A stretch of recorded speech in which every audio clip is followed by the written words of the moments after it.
to Rate the Dream, Life, Love, and Mortgages. I'm your host, Melissa Landon, and we are continuing on our summer move series. Today, I have Jennifer Cook with me.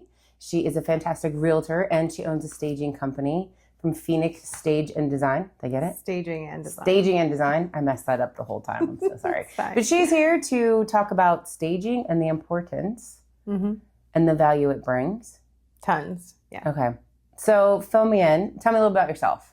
How you got into the business and then staging business. Well, I started off as a real estate agent, and I was licensed in 19. And my introduction to real estate was before COVID. So I do understand, like, before the COVID market came. Yes. But my very first real estate client was actually a woman who our sons played football together. And she called me. And she's like, hey, I need help selling my house. And I'm like, oh, girl, this isn't like, I just got licensed. Like, I am not the one. And she's like, no, Jen, I've known you for years. I trust you. Here's my circumstance. Single mom, house falling apart around her, no money, just wanted out. She's like, just get me out of this house. Kind of headed towards like short sale foreclosure type situation. Walked in and it needed some love. You know, I mean, she did the best she could. Luckily, she had bought in the early 2000s. So she had a ton of equity. And so just from asking a lot of questions, the other real estate agents that I was hanging out with at the time, met a guy who he was like, yeah, I'll come in, I'll fix it up. You have no say-so in any type of like choices of color or material or anything. I control everything. I'll pay for everything and I'll collect at closing. And I was like, okay, cool. So watching him go through that process and the transformation, I was like, man, this is amazing. And then at the end, I remember he called me. He's like, hey, I want to stage it. And I was like, okay, whatever. Like, it's on your dime. I don't care. Right. So he staged it and we went on market and the open house was insane. And I can't even tell you, it's been so long. Multiple offers, all above asking. I mean, it was just a great introduction to the power of really getting a house ready for the market versus just saying, hey, it's for sale. Yeah. And I'll never forget, this is when I got addicted to real estate. Was we were at the closing table and I didn't know what an Ulta was then. No idea what we were doing. And the title attorney said, okay, where do you want us to send your money? And she's like, what money? And I'm like, what money? She wound up making $13,000 from the sale of this house after we paid the renovation and everything. And she just thought she was going to walk from it. She thought she was walking away clean, like $0, like just get me out. And we're both crying. I mean, it was just such an amazing moment. And so I think from that very experience, I was like, okay, I got to make sure that my listings look good. Yeah. Right? Because at that point in time, this was October of 19. Nothing sells in October of 19. No. You know, you're 4 months on the market, you know, and we were sold in a weekend, like quickly. And so, but I didn't really think much of it. It just was kind of like a seed that was planted. Fast forward to like the beginning of 2020, end of 19, like before COVID, I had another listing, and the woman, I was like, hey, we should really think about painting. Her house was like sunshine yellow on the inside, her favorite color. And I was like, we should really think, I don't really like gray. I don't like these colors. I'm painting it what I like. And so it was another experience of somebody who was pushing back, whereas the first person was like, whatever you want. Yeah. This person's like, no. And somebody said to me in passing, like, oh, well, isn't there some type of class that you could take or something to like have people listen to you? Yeah. And then COVID came. I opened up my email one day and I saw accredited staging classes.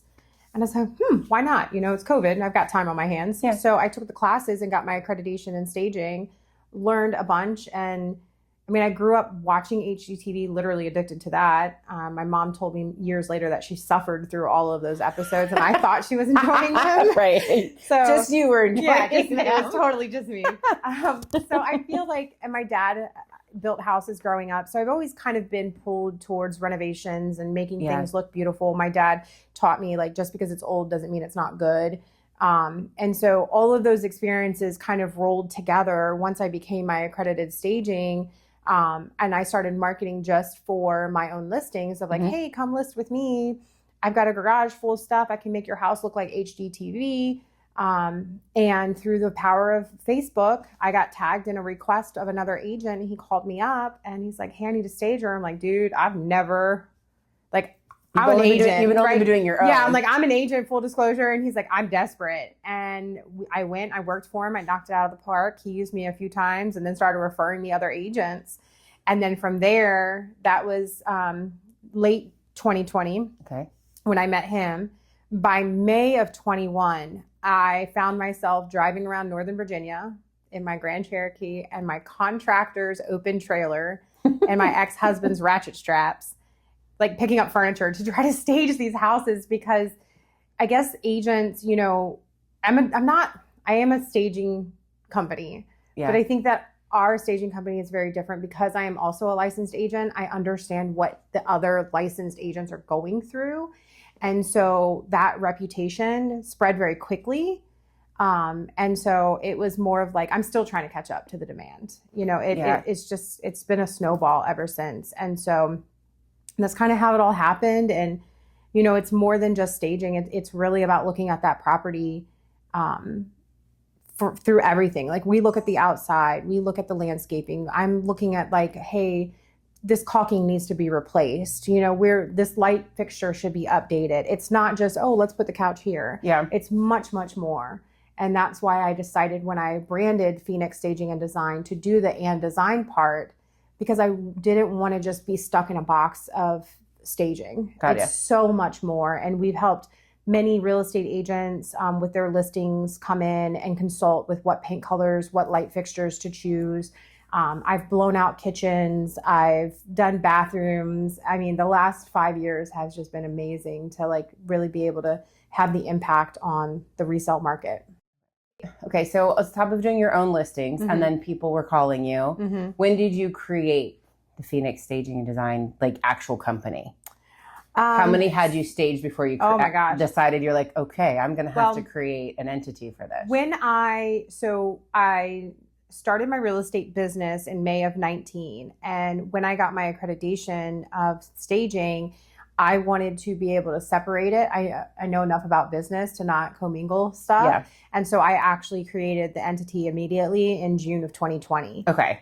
So all of the listing of staging, my own listings and all of that, like my real estate business was paying my staging business for that. Okay. And then when I would invoice an agent, they were paying my staging company. So it's always been a separate entity from the very beginning. My first person that I hired to work for me was about August of 2020 because I was still producing a lot in real estate. Yeah. And it was, you know, growing the demand. And I love staging and it's not my passion. It's my passion to be support to our agents. It's my passion to grow the business and to really shape the business to be support to real estate agents and sellers. It's not my passion to do the actual physical staging. Yeah, got it. So I've hired, we have 13 people on staff now. That's amazing. Yeah, we have 2 locations. Okay. I bought another staging company out in Maryland called Staged Above in August of last year, 24. So we have 2 locations. We cover DC, Maryland, Virginia, and a couple counties in West Virginia and a couple counties in Pennsylvania. Nice. Yeah. So, and we're right now focusing on growing that location a little bit more. Virginia's team is pretty solid right now. So I'm working on growing out the Maryland side of things. But yeah, it's separate, completely separate from my real estate business. 100%.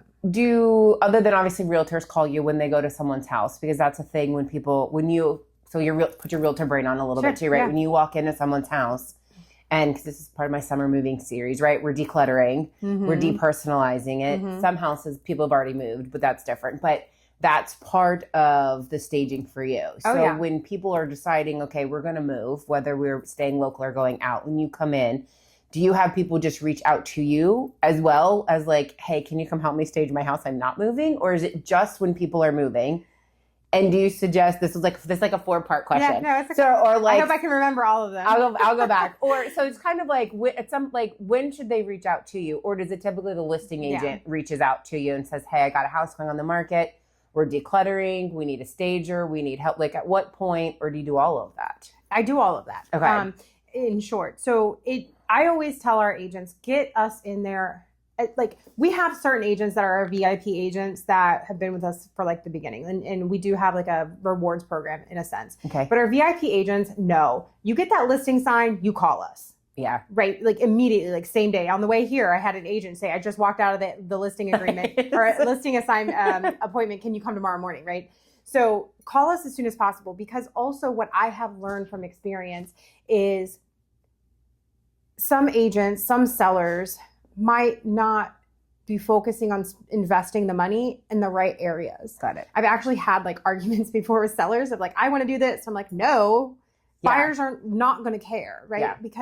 Because of my real estate agent, being a real estate agent, I understand the market. I understand what buyers are looking for. I understand how to read the data, and I know how to take that information and couple it with preparing that property for the market to where the return on the investment is there. Yeah. That was my second question is, yeah, the benefit of staging is the return on the huge. investment. Yeah, it's huge. If you work with the right company, it can be huge. I Did forgot you all the always- other that's questions okay. that you asked me. You answered some of them. You answered that. It was like a 10-part question. Yeah. But now, do you use like people's things as well as your own? Oh, so You're yeah. not, do you always just make them pack all their stuff up and you bring in all their stuff? I mean, so that's what we call our fluff and stuff packages. Some people call that our owner occupied packages, other staging companies. I thought fluff and stuff is more fun. Yeah. Because if they already have the couch and they already have the table, but there's nothing on the table or there's no artwork on the wall, Yeah. it's not inviting. It's not that HGTV feel, because for us as a staging company, we're focused on creating a lifestyle inside of that property where buyers are going to feel emotionally attached to that house, because you and I know emotions drive offers. Yes. And so when we come into a property, if somebody's already living there, we are going to assess that room, each individual room, one by one, on what that room needs. Does it need pillows? Does it need artwork? Does it need one side table? And so we'll walk through the entire property. Now, we offer 2 services where we just do a walk and talk very quickly, 1 hour in and out. Okay. That's typically if it's like I'm meeting with the agent and the agent just wants to know what to pack, right? And then we'll come in afterwards and we'll bring what's missing. Then we have some sellers where they're like, I don't need to stage. I don't understand the power of staging. It's a waste of money. So then that's our guide appointment, where we've been in development of this workbook for years. And it's got before and after photos, stats, statistics, case studies. I mean, it's just packed full of how-to guides to really try to give that power to the seller and get them to understand the value that it brings when you prepare. We spend about 2 hours going room by room, explaining the what and the whys, but we also talk about paint colors and light fixtures and outside. I mean, literally like everything about the house. So we offer 2 services. From there, if they want us to come back and do the owner occupied fluff and stuff package, then we'll come back and we'll stage it. So it's not just I'm going to put a pretty little plant right here. Absolutely not. Where we're just going to take down some family pictures. I mean, there's a lot that goes into it, like I said, even as far as paint colors. That's Because right. we're used to our house. Like my house, I think anybody would die. I was talking to Categorically Caroline the other day. I did talk to her. And I said, you would die if you came in my house. Because we live in it, right? We have stuff everywhere. But when you're going to sell it, right? Like you don't want the bookcase from top to bottom. Like you want it to look. And that's what we explain to sellers is it's like we have to create an environment where buyers are going to feel comfortable walking through, because it's like if they feel like they're invading in your space because your family photos are on the wall or your toothbrush is on the sink, that this buyer is not going to be able to feel at home. And that's what we explain to them while we do these guide appointments and the walk and talk appointments of like the what and the whys. And we show them the differences and they're like, oh my gosh, that makes so much sense. And I just kind of say, like, if you've ever walked through a model home, a new build model home, the way that house feels, that's what my goal is to bring to the resale market. Okay. That's what our goal is as a company. What's the biggest mistake clients make themselves when trying to stage? Or the most common thing that all the ones that I've done, I've never been, I don't think or I've that ever you been like correct, or like, because I'm sure when you come in, people have their house clean and have their stuff tidy. But what's one of the most common things that you would think that, I mean, you said the toothbrush thing. I mean, and I like heard decluttering of bookcases or and countertops. closets. Yeah. Countertops too, but closets. So sometimes I'll walk into like not a big, but like a good size walk-in primary closet. And you can tell that they've tried to make it look pretty, right? And I'm like, okay, this is great. I can tell you've done some work because nobody's closet looks this good, right? And they all laugh. And then I explain to them that the buyers are trying to buy space. they're not buying their stuff. So when you have, your railing and all of your clothes neatly spaced out across the entire railing, Right. the buyers can't see that space. So I'm always in there kind of gently mushing the clothes close together in groups. So that way the buyers can see the backs of the closets. Anytime your linen closet, pantry, coat closet, or even your kitchen cabinet, you want to make sure that the buyers can see the backs of those things, because that gives the illusion of space. And also another big trick that a lot of people, sellers just shove stuff into the closets. And I'm like, no, because then buyers are going to think, oh my gosh, I have nowhere to put my stuff. Look how full this closet is. Does this house have a storage issue, especially in townhouses? Yes. So it's a trick that if you remove everything off the bottom part of your floor, and then you remove everything off that top shelf, and then group the clothes that are hanging, your closet will look 3 times bigger than what it actually is. Will you just answer my next question? Because my next question was, give me a quick winner tip for someone that's watching this to do. I did not know that. But that makes sense. And it's funny because the past couple open houses that I've helped realtors do, I did notice that people, closets was one thing, right? People look at the closet space, but like one lady looked under the sink. That's right. And the cabinets and like just stuff that one lady even opened the oven. It was a smaller house in Warrington, but she opened the oven. She was like, oh no. Yeah. To her husband, she was like, the oven's not big enough for XYZ. And I was like, oh. But because that's what they're buying. Yes. Right. And like I do that when we do our consultations and we do these appointments where we walk through the house with the sellers. I'm opening things and I let them know. We sit down at the kitchen table and I'm like, look, this is what's going to go on. Right. I prepare them mentally. Like, I'm going to walk through this house as if I'm a buyer. Now, I never disclose that I am a licensed agent because I respect our agents that we have. Some of our VIP agents love telling their clients that I am an agent because now you get like 2 for 1. Yeah. But that's completely up to our agents, what they want. But I tell them, I'm like, I know what buyers are looking for, right? I walk through the house with buyers. I hear what they notice. I see what they are attracted to. And so I've trained my team that when they do their previews and they go through, they're looking through a buyer's perspective. It's not just from a design perspective of like, where is the best place to put the couch? It's really, how do we create an environment that the buyers are going to want to love the home?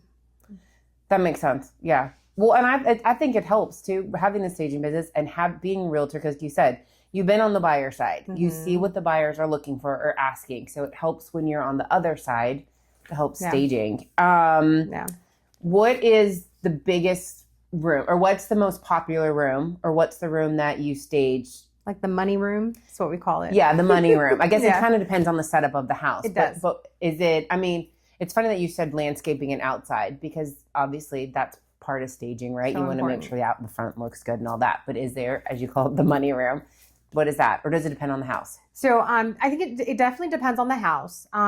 Most of the time, the very first entry room that they see, you want to stage that. Okay. Like some of those colonial houses where you have like the formal dining room on one side and the formal living room, and then you've got the family room in the back. Some agents typically just say the whole main level.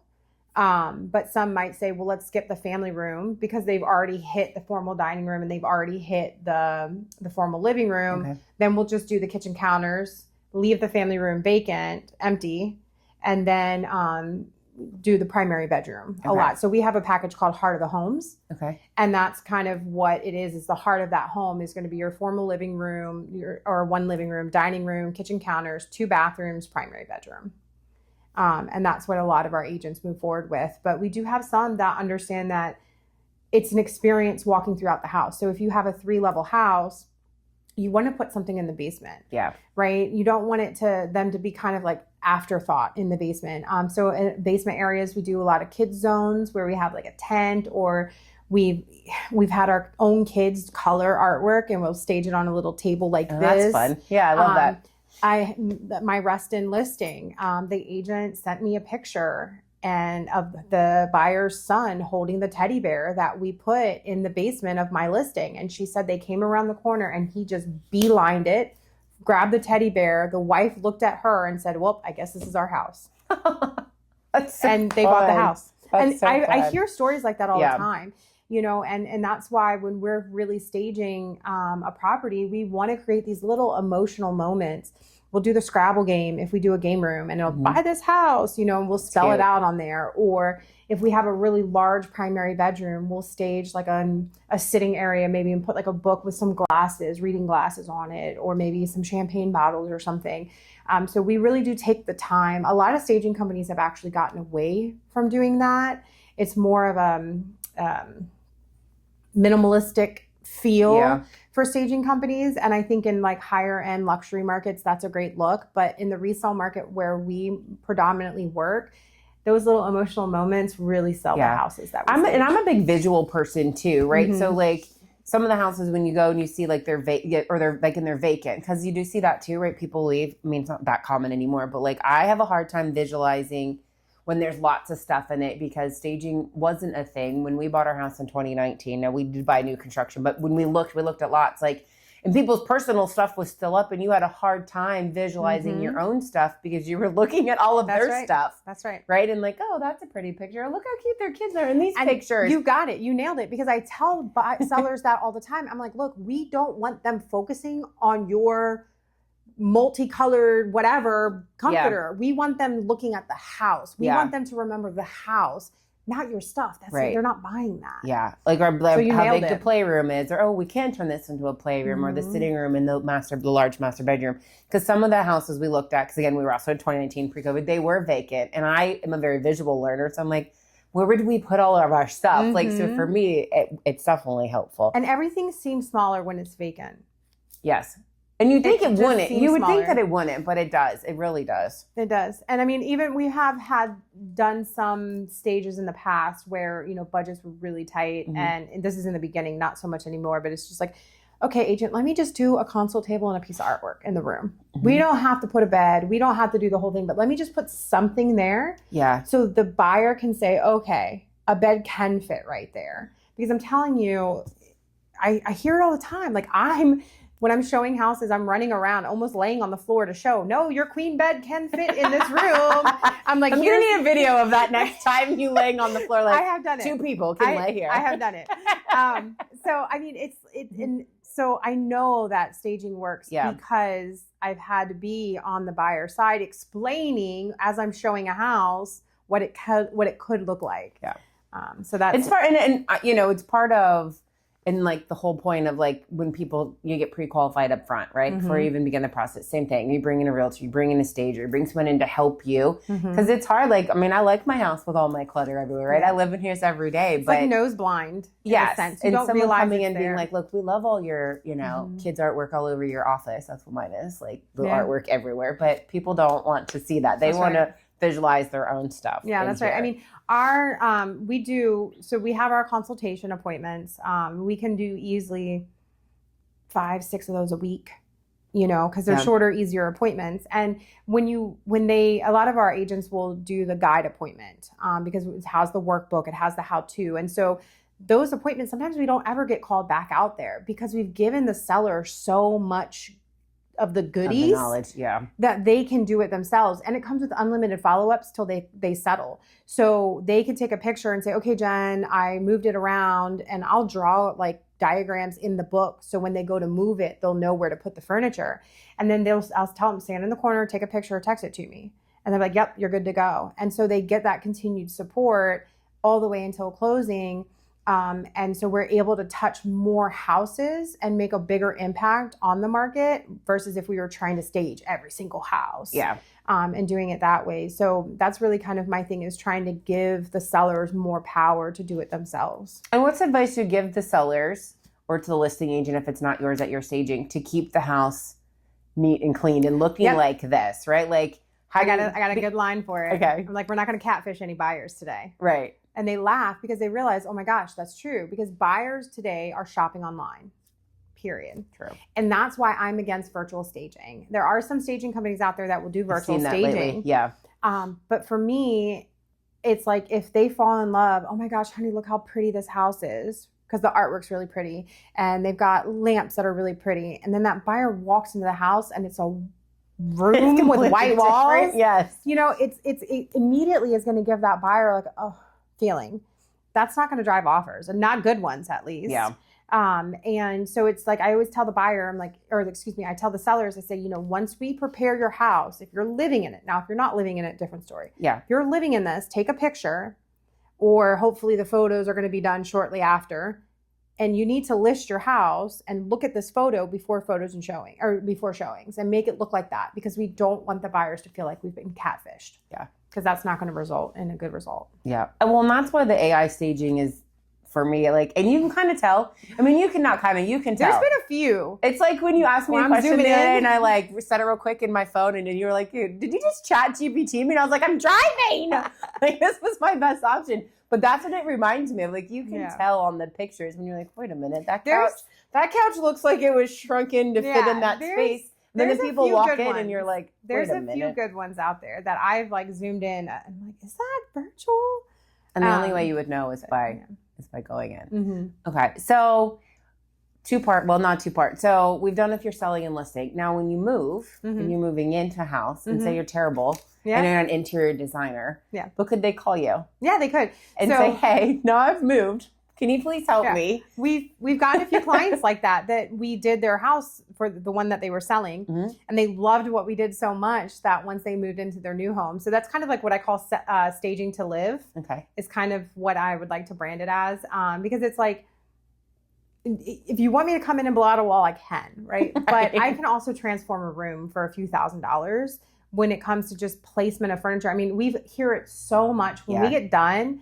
The sellers will come out and they're like, oh my gosh, do I have to sell? I'd never even thought of doing my couch like that, or I never even thought. And so, we're not interior designers. Now I do have Liz, one of my designers, is in interior design school. And so she brings a very unique flair to her stages. And I love that. And so, you know, we're just kind of like somewhere floating around in the middle between stagers and interior designers. We're like bridging that gap. Yeah. But interior, I mean, I definitely crossed over because interior design does a lot. Don't know anyone come for me. That's an interior design. And Sydney wants to be an interior designer, so she might come for me. But I mean, it is very similar because it's kind of, I mean, but you're staging it more to sell it. You're staging it to make it look, like you said. I mean, like that's why model homes, people walk into model homes, they go, oh my gosh, it's so pretty. It's so great. It's the lifestyle that you're selling. Yeah. That's right. Yeah. Any advice, anything you think that we missed that should be said? I mean, we could probably chat for hours, but yeah, for sure. Anything? I mean, I think my biggest thing that I always try to drill out there, in whether you're an agent or a seller, is just slow down and prepare the house for the market. You know, I get all the time, oh, my client doesn't want to spend the money. They're not spending their money. They're investing in the money. They're investing that money to triple sometimes their investment in just a short period of time. You know, my rest and listing, you know, that market's pretty good right now, but those houses can take 18 days to get under contract, where we were particularly at in Reston. He tried it for sale by owner. It didn't work. We tried to do off market. And I'm like, Carl, I can get you more money. Just let me do what I do. Right. And he finally was like, okay, Jen, I trust you. And we went on market. Day 1, an offer. Day 2, a second offer. Day 3, a third offer. Under contract, day 5, bidding war, sold for $111,000 over asking. And you went in and staged it. I mean, $7,000, like almost $8,000 staging package we did to that house. But we also painted, and we update light fixtures. Light fixtures, I think, are one of the easiest updates to do on a property that are so overlooked. And the stuff that we get from, I mean, this chandelier I got for this dining room was absolutely gorgeous. It was a colonial home, so I wanted to kind of keep it in that era. It was not modern at all. And it was like $100. I think people forget when they go to sell their house too. Like most, whenever you sell your house, right? Most people need new paint and carpet. And some people love the gray. Some people love the bright. The gray's dead. No more gray. I know, but I mean, it's right. But at least if it's gray, it's already neutral, gray. It's already neutral. But I mean, my first house had the yellows and the reds and the dark cabinets, and back a couple houses ago. Now we've got the white kitchen and the gray, right? But again, it changes, and carpet, all of those things. When you go, they're like, oh, I'm not putting all that money in, but you're not going to get like you're saying, you're not wasting money. You're actually going to benefit from it. That's right. And there's two different values too, because you always have the market value. And that's what a lot of real estate agents are focused on, is like the market value. And a lot of sellers are focused, well, how much money can I get my house sold for, right? But then I talk about, and this is another little trick or tip that while we're doing our consultations, is I explain to the sellers, there are two different types of values with your house. The one that you put an actual dollar amount and you put it on the market, and then there's the buyer desire value. And that value is not necessarily monetary immediately, right? Right. But if you only have one buyer that wants your house, probably not going to get the best outcome. But if you take time and you prepare your property for the market, and you got 5 buyers wanting your house, you're going to get a better outcome. Yeah. And so it's really making that investment and doing it right, not fast, but getting that house ready for the market the right way. Yeah. Is really. And my we're biggest not thing. in the COVID days where your house is selling Not at in all. 5 minutes on the market, sight unseen. I mean, now Buyers have options. they have options, and homes are taking a little bit longer. And I keep saying, Dare, it's a buyer's market. It does depend what zip code you're in, for sure, and the neighborhood. Right. But I mean, we are seeing stuff sit a little bit longer. So they're now having the option of multiple houses in one neighborhood. So you want to do everything That's possible, decluttering, staging, packing it up. If it needs And- the paint and the carpet. My favorite thing is you're moving anyways, right? You're moving Yeah. anyways. So Yeah. let's get a jump on the packing. Let's get a jump on decluttering. Let's get a jump on depersonalizing. Yes. Because now you're making it a win-win for you because now you're ahead of packing. Yeah. And now the buyers can envision themselves in the home. And a lot of, well, I can't say a lot of moving companies, but the moving companies that I work with and partner with, they will actually, they understand if I send them a client that there's essentially going to be 2 moves. They've got to go first to get the stuff that is not going to be utilized during the being on the market, and then they'll go back and they'll actually store that.